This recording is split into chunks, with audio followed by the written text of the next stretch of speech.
이 시간으로 같이 함께 보실 말씀은 사도행전 12장 13절에서 15절 말씀입니다.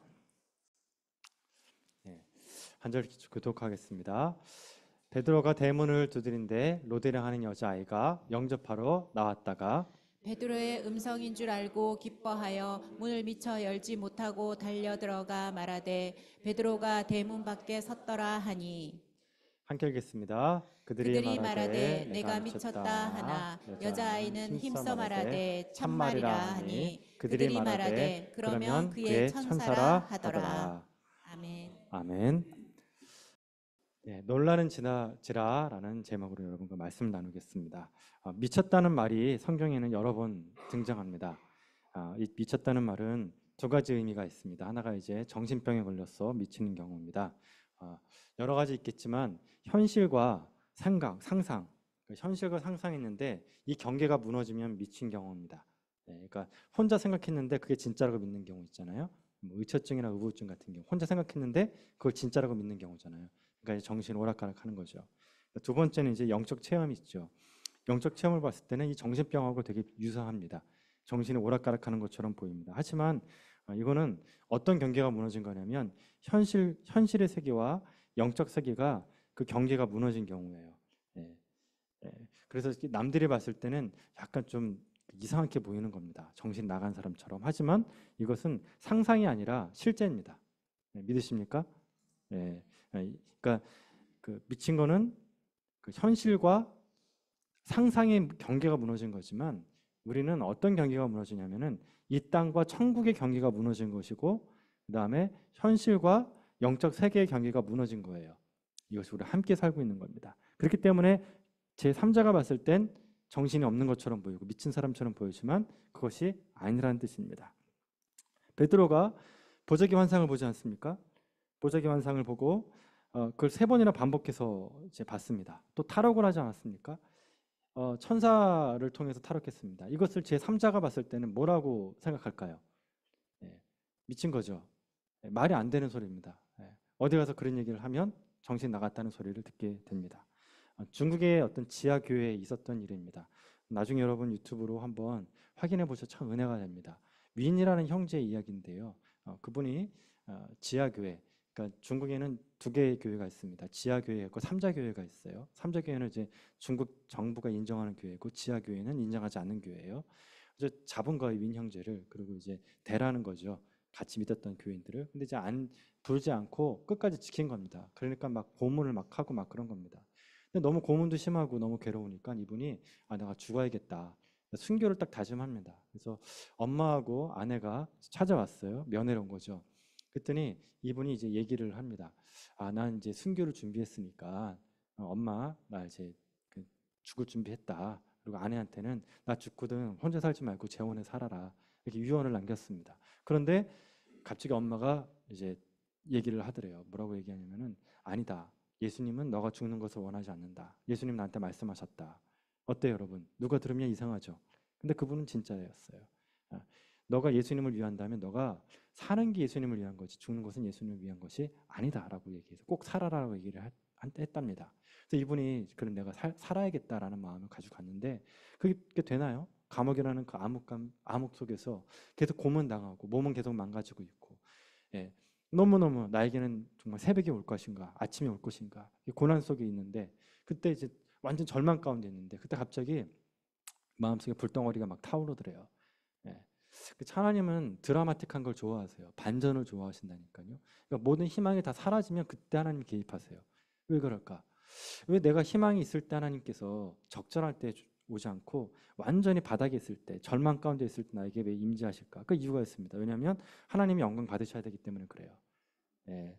여러분은 이게 저기 영화를 보시면 모세의 영화를 보시면 홍해가 갈라지잖아요. 근데 한 방에 갈라지잖아요. 근데 원래는 성경을 보면 그렇지 않아요. 밤새도록 갈라졌다 그랬어요. 그렇죠? 예, 밤새도록 갈라졌어요. 그러고 나서 애굽의 그 군인들이 막 쫓아오잖아요. 거의 직전까지 왔다니까요. 직전까지. 예, 그 왜 그랬냐? 하나님이 기다리신 거예요. 예, 모든 희망을 인간이 가지고 있는 모든 희망을 잃게 하시는 거예요. 그러니까 인간이 가지고 있는 모든 희망을 다 잃어버리게 만드시고 하나님만 바라보게 만든다니까요. 예. 그러고 나서 거기를 건너게 하셨다. 그랬더니 백성들이 그때 뭐예요? 찬미하잖아요, 하나님을. 그때서야 하나님이 이거 다 하나님이 하셨다. 그러니까 하나님은 그 선물을 그 선물이라는 그 은혜는 선물이라는 걸 되게 강조하시는 분이세요. 공짜다, 공짜. 너가 뭐 잘해서 너가 잘났기 때문에 주는 게 아니다. 이거를 엄청나게 강조하시는 분이다. 그래서 이 윈니 형제가 완전히 모든 희망을 다 잃어버리고 그렇게 있을 때 불덩어리 같은 마음이 막 뜨거워지면서 그 속에서 막 찬양을 막 한 거예요. 그랬더니 여러분 간수들이 볼 때 뭐라 그럴까요? 미쳤다 그런 거예요. 정신 나간 거예요. 그 간수들이 쟤하고는 상대하지 마라. 미친 사람이다. 정신 나갔다 완전히. 그렇게 얘기를 하는데 갑자기 그때 어떤 마음이 또 들었냐면 두 번째 마음이 들었는데 놀라운 일이 또 벌어져요. 뭐냐면은 갑자기 하나님이 뭐라 그래요? 음성이 들리는데 너 감옥에 나가라 그러더는 거예요. 감옥에 나가라. 근데 눈앞에 보는 철문이잖아요. 감옥에 나가래요. 가라 그러시는 거예요. 그래서 이분이 그 말씀에 순종한 거예요. 왜? 주님이 가라 했으니까. 예.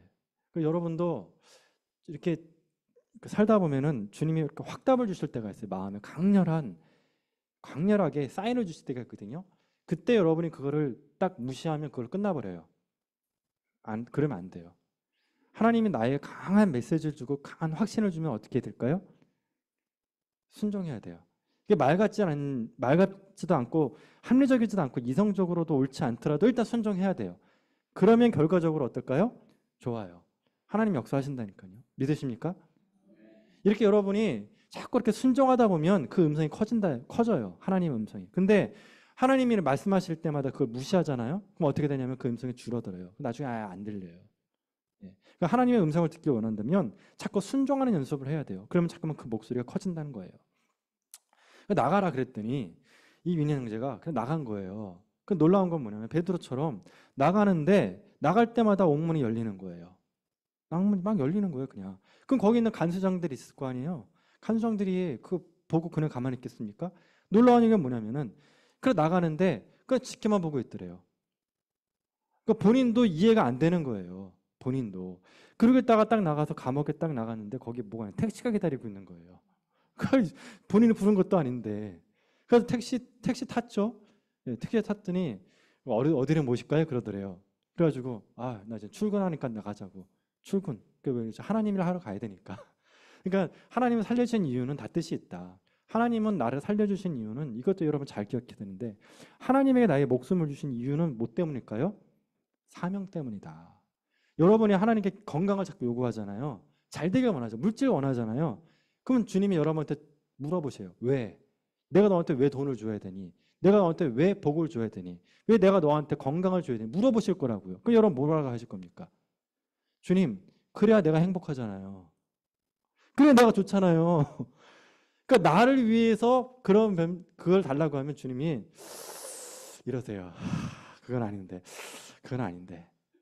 하나님이 우리에게 복을 주시는 이유는, 건강 주시는 이유는, 은혜 주시는 이유는 하나밖에 없어요. 주의 일을 하라고 주시는 거예요. 믿으십니까? 그러니까 사명에 빠진 축복은 축복이 아니에요, 여러분. 축복은 사명이 들어가 있는 거예요. 그러니까 윈 형제를 살려주신 이유는 딱 하나밖에 없다. 일을 시키려고 하는 거예요. 하나님, 그럼 죽으면 안 된다 지금. 너는 이 땅에서 할 일이 더 있다. 그걸 얘기해 주시는 거예요. 그래서 이분이 난 출근하러 간다. 그랬더니 간 거예요. 근데 그때 이분이 열쇠를 딱 봤는데 그 열쇠를 보면서 성령께서 말씀해 주셨대요. 그게 뭐냐면 계시록 말씀인데 이런 마음을 딱 주시더래요. 거룩하고 진실하사 다윗의 열쇠를 가지시니 곧 열면 닫을 사람이 없고 닫으면 열 사람이 없도다. 누가 열었죠? 하나님이 여신 거예요. 여러분, 베드로가 옥문을 탈출해서 천사의 도움으로 옥문을 탈출해 나간 걸 여러분 믿으십니까? 그러면 지금도 주님께서 그런 일을 하십니까? 안 하십니까? 하신다는 거예요. 네. 그러니까 여러분이 이게 좀 긴가민가 이거 2000년 전의 이야기지 아니라는 겁니다. 사도 바울도 미쳤다는 소리를 참 많이 들었던 사람 중에 한 명입니다. 사도 바울이 설교를 하죠. 누가냐? 아그리빠 왕하고 그 다음에 로마 총독한테 복음을 전합니다. 그때 본인이 어떤 얘기를 하냐면은 내가 다메섹도상에서 예수님을 만났다. 그러면 다메섹도상에서 있던 얘기를 하면서 예수님의 죽음과 부활을 얘기합니다. 그때 그 사람이 뭐라고 얘기하냐면 베스도라는 사람이 총독이 뭐라면 너가 미쳤다. 너의 그 많은 지식이 너를 미치게 하는도다. 그러니까 뭐야? 제3자가 봤을 땐 그런 우리의 간증이나 우리의 영적 체험을 어떻게 본다고요? 미친 사람처럼 봤다는 거예요. 그래서 여러분 사도 바울이 뭐라고 그러냐, 하도 이제 미쳤다는 소리를 많이 들으니까, 정신 나갔다는 소리를 많이 들으니까 사도 바울이 고린도후서 5장 13절 14절에 이렇게 얘기합니다. 우리가 만일 미쳤어도 하나님을 위한 것이요. 자, 뭐 했어도요? 미쳤다는 거요. 그러니까 남들이 볼 때 미친 거예요. 왜? 사도 바울의 가족들이 봤을 때 사도 바울의 정상일까 아닐까요? 비정상이란 말이에요. 친구들이 봤을 땐요. 이상하단 말이죠. 이런 다메섹도상 갔는데 같이 갔던 사람들인데 옆에 있던 사람들은 아무것도 안 보이고 아무 소리도 안 들리는데 혼자서 누구십니까? 라고 얘기했어요. 어때요? 정상이 비정상이에요? 비정상이란 말이죠. 그리고 그의 인생이 확 뒤집어진다는 거죠. 그러니까 우리가 미쳤어도 누굴 위한 것이다? 내가 하나님을 위했다. 그러니까 인정하는 거예요. 내가 미쳤어. 내가 안다. 너희들 나한테 미쳤다 그러는데 인정한다. 하지만 내가 미친 것은 누굴 위한 것이다? 내가 하나님을 위한 것이다. 내가 정신이 온전한 것은 너희들을 위한 것이다. 이런 얘기를 합니다. 그럼 여러분, 예수님은 이런 소리를 들었을까 안 들었을까요? 들었어요. 예수님도 2번 들었는데 한 번은 친족한테 듣습니다. 마가복음 3장 21절에 예수의 친족들이 듣고 그를 붙들러 나오니 이는 그가 미쳤다 함이라. 자, 누가 읽다고? 친족들이. 예수님한테 그렇게 얘기한 거예요. 또 불신자도 얘기했습니다. 불신자도 뭐라고 하냐면 저가 귀신 들려 뭐 했다고요? 미쳤거늘 어찌하여 그 말을 듣느냐. 그러니까 정신이 나갔으니까 그의 말을 듣지 말라는 얘기예요. 그러니까 보면은 베드로도 미쳤다는 얘기 들었고, 그렇죠? 베드로도. 그다음 또 누구? 사도 바울도 그렇고. 그다음 누구도요? 예수님도 그 얘기. 그러니까 우리는 어떤 사람이냐면 우리도 말이 안 되는 거 믿는 사람들이에요. 그러니까 약간 좀 정신이 온전하지 못하다. 합리적으로 봤을 때. 왜 그러냐면 여러분, 구약에서 우리가 이거 하나만 믿으면 사실은 모든 기적은 다 그 애들 장난이에요, 여러분. 귀염둥이가 돼버려요. 여러분, 구약에서 가장 큰 기적이 뭘까요, 여러분? 맞아요, 여러분. 태초에 하나님이 천지를 창조하셨느니라. 여러분, 이거 믿으면요, 여러분, 나머지 기적들은 다 귀염둥이라니까요. 애들 장난이에요, 여러분. 여러분, 믿으세요, 안 믿으세요, 이걸요? 여러분, 창세기 1장 1절을 믿으면 그 다음부터 풀리는 거예요. 이게 안 풀리면 그 다음부터 풀리질 않아요. 다 의심스러운 거예요. 그러면 천지를 창조하신 하나님께서 내 삶 속에서 임재하사 나에게 기적을 주는 것은 기적입니까? 아닙니까? 그 귀염둥이라니까요, 여러분. 귀염둥이 기적이에요, 그거는 정말. 천지를 창조하신 하나님께서 나에게 엄청난 은혜를 주시는 거는 그것의 창세기 1장 1절에 비해서 아무것도 아닌 줄 믿으시기를 축원합니다. 또 2번째 기적이 있습니다. 이건 뭐냐면 여러분, 예수님이 2000년 전에, 이거 여러분 우리 고백 아니에요? 예수님이 2000년 전에 나와 함께 뭐 했어요? 죽었어요. 그리고 2000년 전에 예수님이 나와 함께 살았어요. 이게 말이 돼요? 말이 안 된다니까요. 이건 시간과 공간을 무시하는 행동이에요. 이건 과학의 원리를 무시한다니까요. 어떻게 2000년 전에 예수님이 나와 함께 십자가에 죽고 나와 함께 부활할 수 있냐는 거예요. 근데 이 사고 방식이 신학 전체의 사도 바울의 핵심 중에 핵심이에요. 내가 그리스도와 함께 죽고 내가 그리스도와 함께 살았다. 내가 날마다 죽는다는 거예요. 이거 우리는 여러분 그래서 이걸 믿는 사람들이다. 정신이 온전합니까? 아닙니까? 온전하지 않다 이거죠. 그러니까 우리는 다 온전하지 않은 사람이에요. 이 세상 사람들이 봤을 때 비합리적이라는 거죠. 그래서 여러분, 우리는 2가지 능력을 가지고 있어야 된다는 거예요. 2가지 능력. 그게 뭐냐면 냉철한 지성의 소유자예요. 믿는 자는. 제가 신앙생활을 하면서 내가 느끼는 건 뭐냐면 신앙생활을 하면 할수록 똑똑해진다는 거예요. 그건 제 경험이에요. 저는 옛날보다 더 똑똑해진 것 같아요. 뭐 믿든 말든 상관없습니다. 근데 저는 앞으로 더 똑똑해질 거예요. 왜? 저는 하나님이 지성을 창조하셨기 때문에 더 두뇌가 회전이 좋을 것 같아요. 더 똑똑해져요. 근데 동시에 뭐냐면 더 합리적이고 이성적이면서 또 하나 영성의 소유자가 돼요. 영성은 신비지 않습니까? 그래서 우리 믿는 자는 2가지 힘이 있다. 지성과 영성. 뭐라고요, 여러분? 지성과 영성이에요. 그 다음에 또 합리성과 초월성을 가지고 있어요. 우리 합리적이어야 돼요. 지극히 합리적이어야 돼요, 여러분. 사고방식이. 객관적이고 합리적이고 투명하고 도덕적이어야 돼요. 그런데 그것만으로 머물면 안 된다는 거죠. 뭐냐면 초월성. 신비와 기적을 믿습니까? 안 믿습니까? 믿어야 된다니까요. 우리는 신비와 기적을 믿어요. 그런 의미에서는 합리적이지가 않아요. 이성적이지가 않아요. 지성적이지가 않다는 거죠. 하지만 우리는 이 2가지 극단 아니겠습니까? 지성과 영성. 극단이잖아요. 합리성과 초월성 양극단이죠. 근데 이게 그리스도 안에서 하나가 된다. 하나가 된다는 거예요. 놀라운 사실이에요. 갈수록 더 지성적이 되면서 갈수록 더 영성의 소유자가 되고 갈수록 합리적이면서 갈수록 초월성을 충만한 삶을 살게 된다는 뜻입니다. 그래서 여러분 이게 놀라운 건 불신자들은 죽었다 깨어나도 은혜라는 소리를 못 알아들어요. 여러분이 교회 가가지고 교회를 왜 가? 놀러 가지. 이 우중충한 이 날에 집에서 그냥 잠이나 자고 부침개 먹고 영화나 보지. 그거 뭐 하러 가냐? 그럼 여러분 뭐라고 합니까? 은혜 받으러 가. 그럼 그러죠. 은혜가 뭔데? 먹는겨? 그거 아니야. 은혜라고 했어. 사람 이름이요. 매일이요. 은혜 받는 거야. 이렇게 해서 여러분 이게 설명이 돼요, 안 돼요? 안 돼요. 이거는 맛을 본 사람만 안다니까요. 맛을 본 사람만. 은혜 받는다는 것도 저도 이렇게 설교를 하면서 여러분이 은혜 받는지 안 받는지도 몰라요, 저는. 이거 하나님이 하신다니까요, 여러분. 그래서 정말 제가 이렇게 예배 가운데 여러분이 은혜 받았다는 얘기를 들으면 저는 참 신기해요. 뭘 했길래 저분이 은혜 받았을까? 이게 뭐 했지 내가? 그러니까 저는 그냥 설교를 할 뿐이고 은혜 주시는 분은 누구라고요? 하나님이라니까. 이게 놀라워요, 저는. 그래서 저는 주님을 의지하는 거예요. 주님 은혜 주시옵소서. 은혜 주시옵소서. 그래서 불신자가 봤을 때 우리는 미쳤다. 은혜가 뭔지 모르는 사람한테는 그렇다는 겁니다. 어떤 집사님이 상처를 받았습니다. 왜 상처를 받았냐면은 이제 기도를 하는데 예수님이 음성을 들은 거예요. 예수님 만난 거예요. 예수님 만나고 음성을 들었으니 자랑하고 싶잖아요. 그래서 친구들한테 얘기했대요. 나 기도하는데 예수님 만나고 얘기했다? 그랬더니 친구들이 막 어머 진짜? 좋겠다 기집애야. 그러면서 막 얘기를 하는 거예요, 옆에서. 그래서 막 그렇게 얘기를 하고, 근데 그 친구 다 불신자들이었어요. 신나게 막 얘기하고 이제 교회 딱 가가지고 그 얘기를 또 했는데 그때 사람들이 이단 같다 그러더라는 거예요. 교회에서는 이상하다. 왜 예수님이 너하고 얘기하지? 난 한 번도 안 만났는데 이런 마음이죠. 그러니까 뭐죠, 여러분? 이상하게 불신자들이 오히려 그런 부분에서 열려 있다. 그러니까 그건 뭐냐면 본인이 예수님의 음성을 듣지 못하고 만나지 못했기 때문에 인정을 못하는 거예요. 그러니까 우리는 여러분들이 합리적이길 원해요. 하지만 여기 뭐가 열려 있어야 돼요. 기적과 신비 열려 있어야 되고 하나님의 임재, 초월적인 하나님에 대해서 열려 있어야 돼요. 이것이 열려야 여러분, 이것이 열려야 지성과 영성이 같이 간다. 예? 같이 간다. 균형을 맞출 수 있는 거예요. 여러분에게 그런 은혜가 있기를 축원합니다. 자, 근데 여러분 이렇게 불신자가 믿는 자를 향해서 미쳤다고 얘기하는 거는 좀 이해가 되죠. 근데 믿는 자가 믿는 자를 향해 미쳤다고 얘기하고 정신이 아니다. 저건 이상하다라고 얘기하는 거는 문제가 있어요. 근데 이게 로데가 이제 베드로가 막 집에서 막 밖에서 막 열어달라 그래서 열어주지를 못했잖아요. 예. 왜 열어주지 못했냐면 로데가 너무 이제 흥분했어요. 예.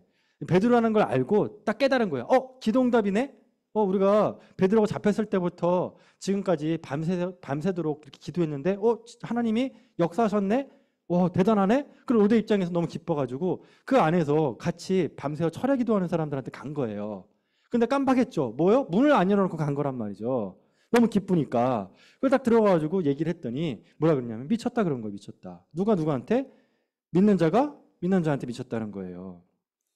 그래서 로데가 너무 황당한 거죠. 근데 여러분 이게 단순히 신앙의 문제만 있는 게 아니다. 왜 그러냐면 여러분 유대인의 문화적 배경도 있어요. 유대인들은 법정에 설 때 증인으로 세우지 않은 사람이 두 종류였는데 하나가 여자고 하나가 어린아이예요. 그러니까 법정 진술에서 어린아이는 진술의 신빙성이 떨어진다. 두 번째, 여자도 진술의 신빙성이 떨어진다고 보기 때문에 법적 근거를 무시해버렸어요. 자, 이런 배경이 있기 때문에 아까 로데가 어떤 아이라고요? 어린아이가 이렇게 얘기했기 때문에 그거를 믿지 않았던 것도 있다. 그러니까 첫 번째 신앙적인 것도 있었지만 문화적 배경도 있었다. 자, 그러면 여러분 예수님이 이거를 어떻게 변호하셨냐?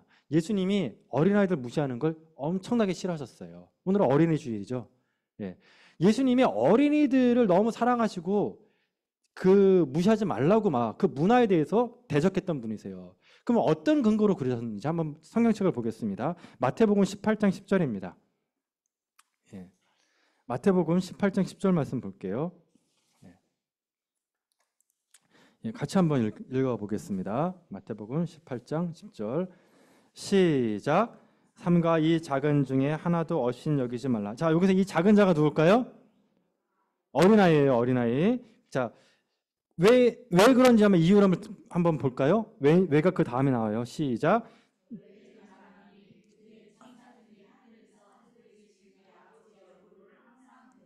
자, 그럼 여기서 그들이 누굴까요? 그들. 어린아이들이에요. 그러니까 어린아이들의 누구요? 천사들이 하나님의 얼굴을 뵙는 거예요. 자, 이 말이 또 어디하고 연결되냐면 여러분 히브리서 1장 14절을 한번 찾아보시겠어요? 네, 히브리서 1장 14절. 네, 히브리서 1장 구약 아닙니다. 히브리서는 신약입니다. 1장 14절 같이 한번 읽어보겠습니다. 시작. 모든 천사들은 섬기는 영으로서 구원받을 상속자들을 위하여 섬기려고 보내심이 아니냐. 자, 여기 보면 히브리서 말씀 보니까 구속받을 상속자는 누굽니까? 저와 여러분, 성도되죠? 자, 저와 여러분에게 누굴 보내주신다고요? 천사들을 보내주신다. 자, 그러니까 여러분한테는 뭐가 있어요? 담당 천사가 다 있다.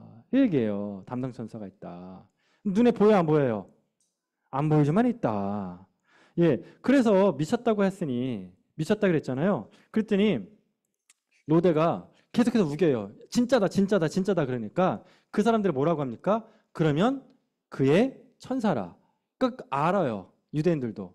그러니까 베드로의 천사가 왔다라고 그냥 생각을 한 거예요. 자, 그럼 두 번째. 그럼 여러분, 이 천사가 성인들에게만 있습니까?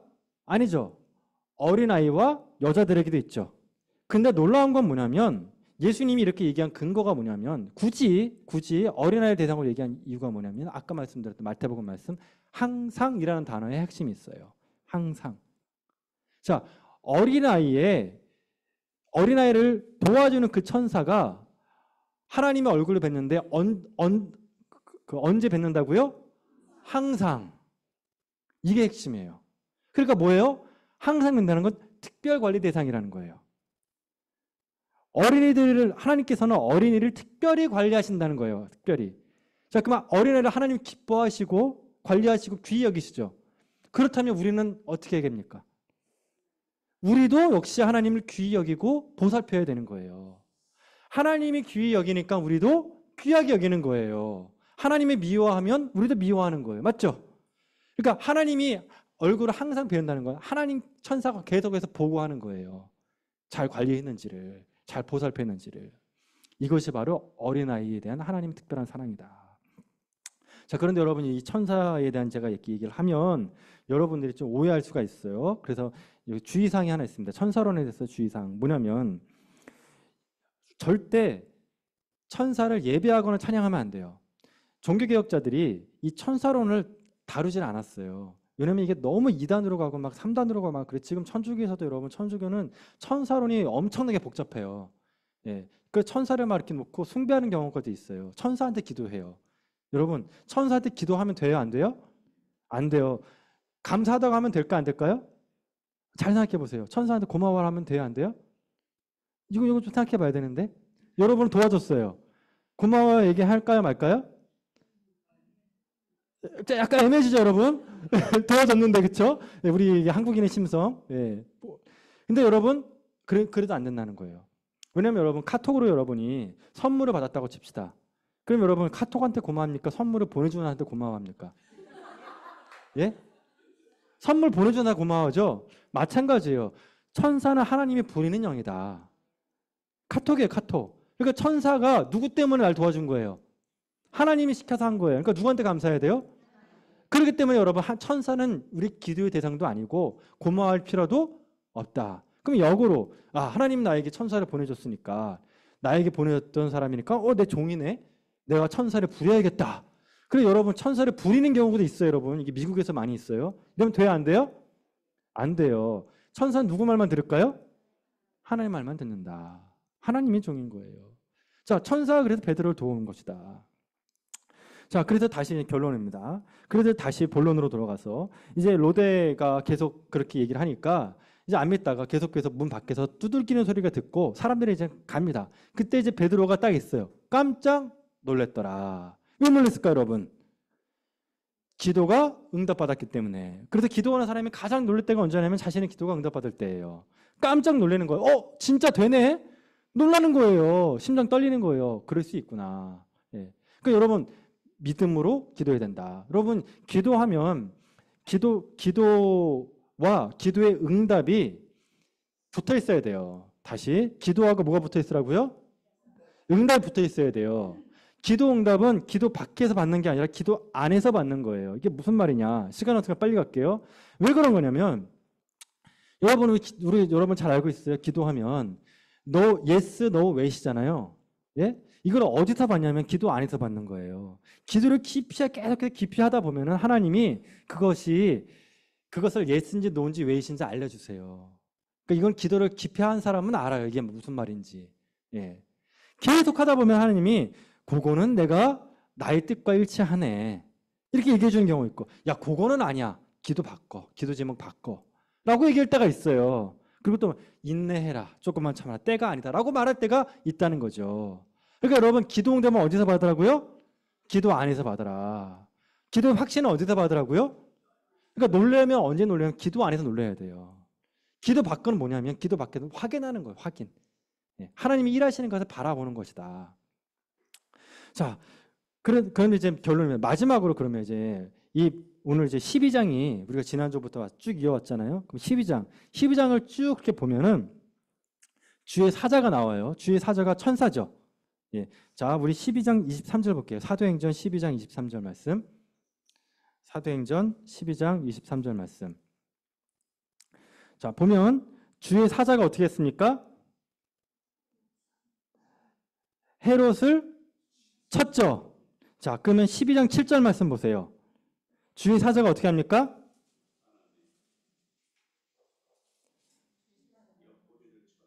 쳤죠. 자, 주의 사자가 두 번 치는 거예요. 누구하고 누굴 쳤죠?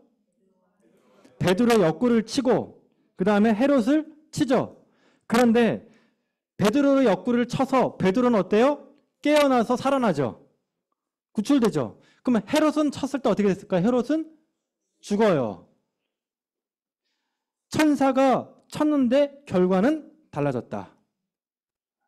심판의 천사냐 아니면 도움의 천사냐. 이 갈림길은 뭐냐는 거예요. 갈림길. 그게 뭐냐면 또 말씀을 또 봐야 돼요, 여러분. 12장 17절 보세요. 12장 17절. 자, 마가의 집에 들어갔어요. 자, 베드로가 뭐라고 합니까? 주어가 뭐죠? 문장에서 주어가 주께서. 그렇죠? 주께서. 주어가 뭐라고요? 주께서. 자, 모든 영광을 누구한테 돌렸습니까? 천사입니까? 자기 자신입니까? 하나님입니까? 자, 천사한테 감사해요? 아니죠. 누구한테 감사하죠? 하나님께 감사하죠. 주님께서 하셨다는 거예요. 이 모든 은혜가. 그렇죠? 자, 그런데 12장 23절 보세요.